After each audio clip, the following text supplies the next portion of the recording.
ఎత్ర ఎత్ర రఘునాథ కీర్తనం తత్ర తత్ర కృతమస్తకాంజలిం బాష్పవారి పరిపూర్ణలోచనం మారుతిం నమత రాక్షసాంతకం.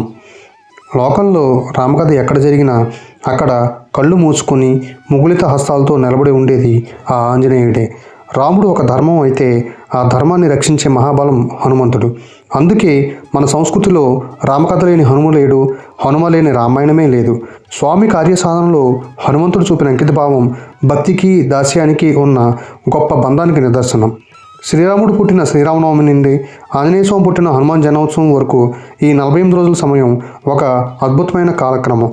ప్రభువు జన్మదినంతో మొదలుపెట్టి తన ప్రాణ సమానమైన సేవకుని జన్మదినం వరకు సాగి ఈ రోజుల్లో హనుమత్ స్మరణ చేయడం మనకు ఒక మానసిక స్థైర్యాన్ని ఇస్తుంది. అందుకే ఈ మధ్యలో వచ్చే 48 రోజుల్లో మన భాగ్యనగరం చుట్టుపక్కల వెలిసిన 48 విశిష్ట హనుమాన్ క్షేత్రాలను మీకు పరిచయం చేయబోతున్నాను. నిజానికి రాముడి కంటే హనుమంతుడిని పూజిస్తే ఫలితం త్వరగా లభిస్తుందని భక్తుల నమ్మకం. ఎందుకంటే భక్తుల కష్టాలను రాముడి దాకా చేరవేసే వారధి ఆ ఆంజనేయుడు. బుద్ధిర్బలం యశోధైర్యం అన్నట్లు ఆయన్ని స్మరిస్తే చాలు బుద్ధి, బలం, కీర్తి, ధైర్యం కలుగుతాయి. మన సంస్కృతిలో హనుమంతుడు కేవలం ఒక దేవుడు కాదు, ఆపదలో ఉన్నప్పుడు వెన్నంటే ఉండి నడిపించే ఒక గొప్ప శక్తి. మన హైదరాబాద్లో అడుగడుగున కొలువై ఉన్న ఆ వాయుపుత్రుని వైభవాన్ని, ఆయా ఆలయాల వెనుకొన్న విశేషాలను తెలుసుకోవడానికి ఈ 48 రోజుల ప్రయాణంలో నాతో కలిసి రండి. మీరు నేరుగా వెళ్ళలేకపోయినా ఈ వీడియోల ద్వారా ఆ క్షేత్రాల దర్శనం మీకు కలుగుతుంది. సిద్ధంగా ఉండండి.